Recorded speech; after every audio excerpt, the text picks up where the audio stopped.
Assalamualaikum warahmatullahi wabarakatuh. Waalaikumsalam warahmatullahi wabarakatuh. Pertama-tama, marilah kita ucap puji syukur kehadirat Allah Subhanahu wa Ta'ala atas berkat dan juga rahmatnya kita dapat berkumpul di Google Meet ini. Pada kesempatan hari ini, kita akan membahas tentang debat yang mosinya adalah kurikulum merdeka lebih baik daripada kurikulum sebelumnya. Selanjutnya, kita akan perkenalan diri terlebih dahulu. Sebelumnya, perkenalkan kami dari kelompok Pro, tim menyetujui atas debatnya mosi. Perkenalkan, Mika Selamat dan rekan saya, Zaki Ali Hafiz. Dan saya dari tim kontra, Sani Fadila, dan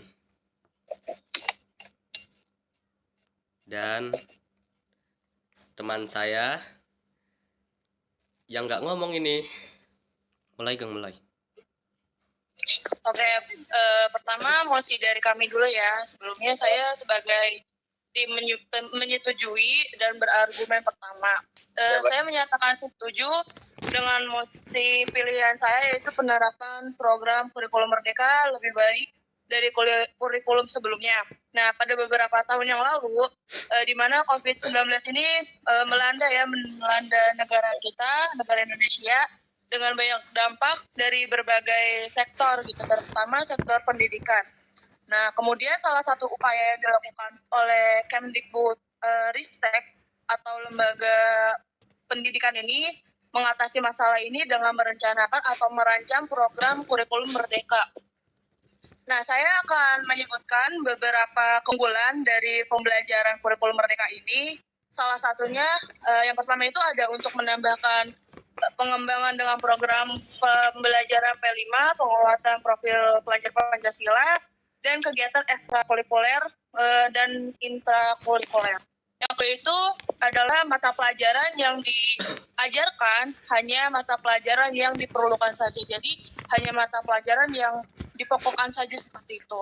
Terus yang ketiga itu ada pembelajaran berbasis proyek, di mana misalkan ada proyek-proyek yang akan dikerjakan gitu dari pihak sekolah atau dari pihak pembelajaran ini, dari Kemdikbud Ristek gitu.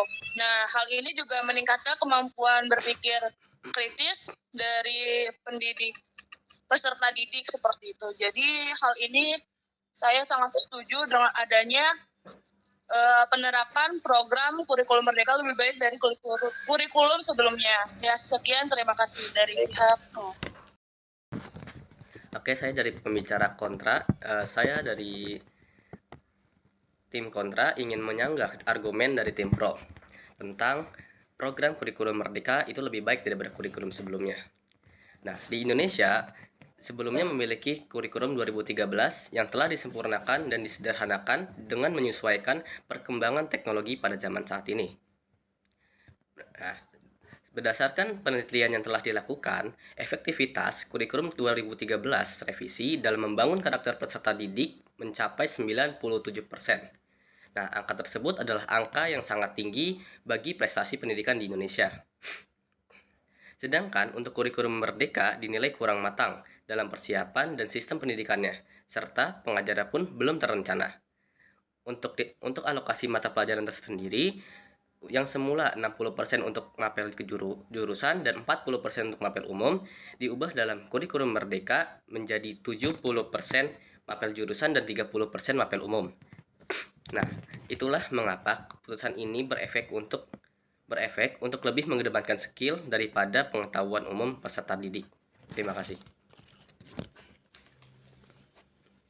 Baik, sebelumnya terima kasih pihak kontra untuk balasan atau tanggapannya. Jaki. Akan dijawab oleh rekan saya, Zaki. Silakan Zaki, tanggapannya. Ya, saya dari tim pro. Menurut saya, tapi dengan zaman masa kini, dengan adanya ilmu pengetahuan dan ilmu teknologi informasi sudah atau telah berkembang aktif dan tak terkendali, dan penerapan kurikulum mengalami perubahan dan perkembangan. Maka dari itu, kurikulum ini diperlukan kepada PO masa kini untuk menerapkan kurikulum merdeka ketimbang kurikulum 13. Dan untuk ilmu pengetahuan, dan sebagainya dapat dilakukan les pada hari Minggu atau pulang sekolah. Dan PO juga dapat mengembangkan skill yang dimiliki dan pengetahuan umum. Meskipun PO harus bersosialisasi dan kurikulum ini, PO juga terbantu dengan adanya kurikulum merdeka dengan secara luas. Kurikulum harus diubah. Mengapa? Kurikulum merdeka bisa dinilai menjadi solusi dari pemulihan pembelajaran dan juga hal ini membuat tantangan tawan. Ya, baik. Ya. Silakan pihak kontra jika ingin membalas tanggapan dari pihak pro. Baik, saya akan menjawab. Saya dari kontra ingin menanggapinya. Jadi, kita tahu bahwa peserta didik dalam bersosialisasi dengan kurikulum yang baru ini sangatlah tidak mudah dan dibutuhkan keterbiasaan untuk kurikulum merdeka ini. Ada beberapa kurikulum sebelum kurikulum merdeka ini yang menerapkan para guru untuk serba tahu. Karena menjadikan guru untuk lebih efektif dan kreatif dalam mengajarnya. Dan dengan begitu, maka secara otomatis para siswanya pun berkembang. Hal ini tidak bisa dilakukan hanya menyebabkan peserta didik, tetapi juga guru kebingungan karena peraturan yang baru. Jadi dengan penulisan kurikulum 2013, kita bisa membangun, bukan hanya membangun kebiasaan baru. Apakah pihak kontra sudah memberikan tanggapannya? Ya. Sudah ya? Sudah. Oke. Saya dari argumen pertama ingin membalas kontra dari pihak argumen kedua dari pihak kontra. Selanjutkan jawaban dari Zaki ya, yang kurikulum harus diubah dan mengapa harus diubah? Karena kurikulum merdeka ini dimulai menjadi nilai, menjadi solusi dari pemulihan pembelajaran, dan juga hal ini menjawab tantangan zaman juga gitu. Dan kemudian kurikulum merdeka ini dipercayai dapat mengajar ketertinggalan pembelajaran dari zaman COVID-19 yang melanda kita ini.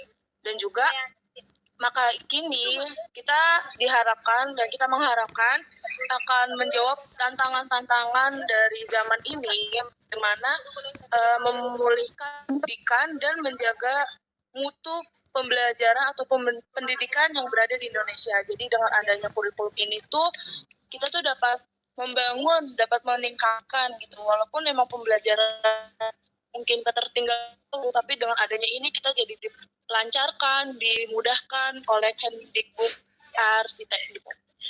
Sekian dari pihak pro. Mungkin pihak kontra ada lagi? Saya ingin melihat argumentasi dari tim pro. Justru pasca pandemi yang telah berlangsung, peserta didik malah diberikan pembelajaran yang tidak efisien. Karena pada saat pandemi, para siswa mungkin tidak bisa mendapatkan pengetahuan yang mereka butuhkan. Para siswa seharusnya memakai kurikulum yang sudah mereka gunakan. Kemudian, namun pada saat KBM, para peserta didik malah menggunakan kurikulum merdeka yang dilakukan secara bertahap. Itulah mengapa kekurangan tim pro ini dalam memberikan argumen tentang kurikulum merdeka lebih baik daripada kurikulum sebelumnya pasca pandemi. Terima kasih. Baik, apa kita langsung hasilnya atau masih ada lagi argumentasi? Sudah cukup, mungkin bisa langsung kesimpulan. Baik. Sudah cukup ya tahap ya. Baik, mungkin saya akan menyampaikan sebagai notulen atau sekretaris di sini juga. Dari yang saya tanggap atau yang dari saya dapat dari mosi penerapan program kurikulum merdeka lebih baik dari kurikulum sebelumnya adalah bagaimana pro dan kontra ini memang terjadi perselisihan dari kurikulum merdeka lebih baik dari kurikulum sebelumnya atau kurikulum 13. Dan juga untuk mode pembelajaran itu sebetulnya tergantung pada peserta didik masing-masing bagaimana cara menanggapi tentang masuknya keluarnya pembelajaran atau perubahan dari kurikulum merdeka atau kurikulum 13 seperti itu. Terus juga mereka juga harus mengerti dengan adanya kurikulum yang baru ini, walaupun memang ada beberapa kekurangan dan kelebihan dari kurikulum sekarang gitu. Jadi kita perlunya untuk membiasakan diri, dan juga kita perlunya untuk mencari tahu bagaimana program dari kurikulum Merdeka ini, dan juga tetap dapat menyamakan dengan kurikulum sebelumnya seperti itu. Jadi diharapkan teman-teman semua yang tidak mengerti dengan kurikulum Merdeka ini, dengan adanya ini juga bisa mencari tahu tentang apapun yang terjadi di masa kini gitu. Terlebih juga ada beberapa info tentang kurikulum baru seperti itu. Jadi Bu Vina, kalau misal kita ada salah juga kita mohon koreksi, karena kita juga mencari tahu, mencari bersama-sama juga tentang materi ini. Sekian dari kelompok kami, saya Ageng dan juga Sandi, Zaki, dan Raffi. Sekian dari kami ya Bu. Assalamualaikum Assalamualaikum warahmatullahi warahmatullahi wabarakatuh. wabarakatuh.